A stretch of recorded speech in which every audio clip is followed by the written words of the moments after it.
नमस्कार, मैं doctor Vikram Gautam, MD chest.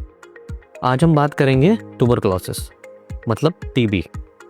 TB India में मोस्ट कॉमन डिजीज़ है जो हर व्यक्ति को, ऑलमोस्ट हर परिवार को, हर मोहल्ले में आपको मरीज़ मिलेंगे।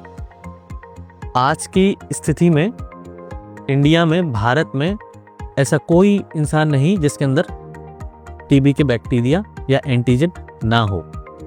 तो इसलिए हमें टीबी के लिए बहुत ज़्यादा कॉशियस रहना है। ये मर्ज कभी भी किसी को भी उभर सकता है, लेकिन ये ज़्यादातर उन लोगों को होता है जो खाने में कमी करते हैं, जिनकी हेल्थ कम होती है, जिनकी इम्यूनिटी कम होती है। तो एक बात कही जाती है कि ये गरीबों की मर्ज है। क्यों? क्योंकि वो ज़्यादातर टाइम भूखे रहते हैं। अगर आपके पेट में कुछ नहीं है तो आपको टीबी लगने के बहुत ज़्यादा चांसेस है। तो जितनी ज़्यादा आपका न्यूट्रिशन रहेगा, जितना ज़्यादा आपकी सेहत रहेगी, आपको टीबी लगना उतना कम संभव है। लेकिन ऐसा नहीं है कि जो ज़्यादा सेहती हैं, जो ज़्यादा खाते हैं, उनको टीबी नहीं होगी, ऐसा भी नहीं है। लेकिन संभावनाएं ज़्यादा हैं। जो कम खा रहा है, जिनका पेट खाली रहता है, जो भूखे हैं, उनको टीबी होने की संभावनाएं बहुत ज़्यादा रहती है। या फिर जो बीमार हैं, जिनका किसी चीज़ से इलाज चल रहा है, जिनकी इम्यूनोसप्रेसिव स्थिति है, उनमें टीबी होने के चांसेस बहुत ज़्यादा हैं। ये इंडिया एक डेवलपिंग कंट्री है जहाँ पर टीबी बहुत ज़्यादा है, बहुत ज़्यादा मिलता है, और सरकार इसके लिए बहुत कोशिश कर रही है, लेकिन फिर भी अभी कंट्रोल में नहीं है। इसके लिए सरकार फ्री जांच कराती है, फ्री दवाई देती है और प्रोत्साहन राशि भी देती है। बीमारी के इलाज को बीच में छोड़ देता है, नहीं लेता है या बिल्कुल ही स्टार्ट नहीं करता है, जिससे कि ये मर्ज बहुत जल्दी फैलता है। और ये स्लो ग्रोइंग बैक्टीरिया है। स्लो ग्रोइंग बैक्टीरिया के कारण जब ये मर्ज किसी को होता है तो वो 2-3 महीने में पता कर पाता है कि उसे कुछ मर्ज हुआ है।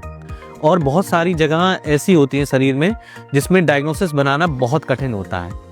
हड्डी की टीबी या पेट की आंतों की टीबी या बच्चेदानी की टीबी, फैलोपियन ट्यूब की टीबी या पेट की आंतों के बगल में गांठ, लिम्फ नोड्स की टीबी। अब इसमें सैंपल निकालने की बहुत बड़ी दिक्कत आती है कि बच्चेदानी की सैंपल कैसे निकालें। दिक्कत की वजह से कोई इतनी जल्दी राजी नहीं होता है कि इनके सैंपल निकाले जाएं और पेट में ऑपरेशन करके पेट के अंदर की गांठें निकाली जाएं या हड्डी का कोई सैंपल निकाला जाए। तो इसकी वजह से इस टीबी की जाँच के साथ साथ इलाज करना कठिन हो जाता है और कई बार इलाज होता भी नहीं है। जब सब कुछ एक्सक्लूड हो जाता है कि हर चीज़ की दवा दे दी है, तो फिर लास्ट में मजबूरन टीबी की दवा दे के ट्राई करना पड़ता है कि हाँ चलो टीबी की दवा दे के ट्राई करते हैं कि इनका कुछ इलाज होता है, सही होता है कि नहीं। और 90% लोग इसमें ठीक होना स्टार्ट हो जाते हैं, क्योंकि टीबी ऐसी बीमारी है जो ऐसे व्यक्ति हैं जिनका इम्यूनिटी कम है, उनमें टीबी लगने के बहुत ज़्यादा चांसेस हैं। और जब उनमें कोई भी दवा काम नहीं कर रही होती तो टीबी की जांच के बिना भी हम लोग इस बेसिस पे टीबी की दवा स्टार्ट करनी पड़ती है कि इससे बहुत दिनों से पस आ रहा है, गांठ बनी हुई है या उनको प्रेगनेंसी नहीं हो रही है, तो इस चीज़ में क्लिनिकली डायग्नोस करके हम लोग अपनी नॉलेज के बेसिस पे टीबी की दवा स्टार्ट करते हैं और उस पर रिस्पॉन्स देखते हैं। पेशेंट को लाभ भी मिलता है, लेकिन बीमारी स्लो ग्रोइंग बैक्टीरिया की वजह से है तो इसका इलाज बहुत लंबे समय तक देना पड़ता है। जैसे कि जो सेंसिटिव ट्यूबरकुलोसिस है, क्लास 1 की ट्यूबरकुलोसिस है, उसमें मिनिमम से मिनिमम 6 महीने की दवा चलती है। 6 महीने तक दवा लगातार खानी होती है वजन के अकॉर्डिंगली। जैसे अगर कोई वजन किसी का 30 किलो है तो उसके हिसाब से उसे 2 गोली देनी है, किसी का 45 किलो है तो 3 गोली देनी है। जिस हिसाब से उसका वजन होता है उस हिसाब से गोलियाँ उसे खानी होती हैं। बहुत बार मरीज गोलियाँ खा खा के थक जाता है, छोड़ देता है, या फिर 2 महीने बाद पेशेंट को ऐसा लगने लगता है वो ठीक है, अब सही हो गया है, उसके बाद वो दवा छोड़ देता है। लेकिन यही चीज़ उसके लिए और उसके परिवार के लिए और उसके समाज के लिए बहुत खतरनाक हो जाती है। क्यों? क्योंकि मर्ज पूरी तरह सही नहीं हुआ होता है। जिस चीज़ का इलाज 6 महीने का कोर्स है, वो 2 महीने में या 1 महीने में आप छोड़ देते हो तो कुछ बैक्टीरिया रह जाते हैं। वो जब फिर से रीग्रो करते हैं तो वो रेजिस्टेंट हो जाते हैं, MDR हो जाता है या XDR हो जाता है, बड़ी टीबी हो जाती है, जिसका इलाज पहले तो 18 महीने या 24 महीने था, अब नई दवाइयों के कारण 9 महीने या 6 महीने भी हो गया है। लेकिन उसमें लगातार आपको दवा खानी होती है। वो थोड़ी और भारी दवाएं, जैसे कि बताया जाता है कि टीबी की दवा भारी होती है, मरीज जल्दी से एडजस्ट नहीं कर पाता है, डाइजेस्ट नहीं कर पाता है। बहुत ज़्यादा उसमें मरीज वैसे ही लीन थिन होते हैं, पतले होते हैं। टीबी के मरीजों में वजन बहुत तेज़ी से गिर चुका होता है, उनके अंदर बॉडी मास नहीं होता है, उनके अंदर फैट नहीं होता है, तो वो लोग जल्दी से टीबी की दवा बर्दाश्त नहीं कर पाते हैं, उन्हें गर्मी ज़्यादा लगती है।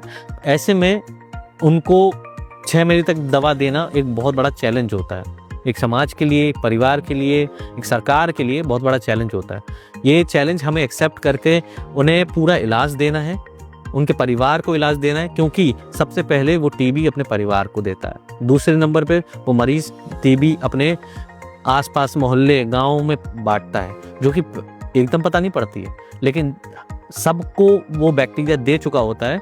उनमें से कुछ लोग डेवलप करते हैं टीबी, और वो भी उसकी भी डायग्नोसिस बहुत लेट बनती है। तो जब हमारे पास जब मेडिकल कॉलेज में या हमारे पास क्लिनिक तक आते हैं, तो हर जगह से नीम हकीम और हर जगह से इलाज करा के आते हैं, वो बहुत सारी चीज़ें ख़राब कर चुके होते हैं। तो जब हमारे पास टीबी के पेशेंट आते हैं, तो बहुत बार ऐसा देखने को मिला है कि उनके अंदर पानी जो टीबी के कारण बना था वो पस में तब्दील हो गया, या फेफड़े में छेद हो गया है, या फेफड़े के ऊपरी भाग में या जिस जगह पे फेफड़े में इन्फेक्शन था उसमें कैविटी बन गई है, छेदनुमा आकार ले लिया है, जिसमें फंगस ग्रो कर गई है। ऐसी स्थिति में टीबी का इलाज के साथ साथ और भी चीज़ें करनी पड़ती हैं। जैसे अगर मवाद बन गया तो छाती में नली डालनी पड़ जाती है, पेशेंट की खांसी में खून आ रहा है तो खून के बंद करने की दवा देनी पड़ती है, कभी कभी इनकी नसों को भी ब्लॉक करना पड़ता है जिससे खून ज़्यादा ना निकल जाए और पेशेंट की डेथ ना हो जाए। तो ऐसे में पेशेंट को लग रहा है, पेशेंट को 14 दिन से ज़्यादा खांसी हो रही है, या पेशेंट का वजन गिर रहा है लगातार हर इलाज करने के बाद, तो उसे टीबी की दवा चालू करानी चाहिए, टीबी के कंसल्टेंट से ज़रूर मिलना चाहिए और एक ओपिनियन लेना चाहिए। ऐसे में आप अपने देश को, अपने समाज को और अपने परिवार को बचा सकते हैं और अपने आप को बचा सकते हैं। धन्यवाद।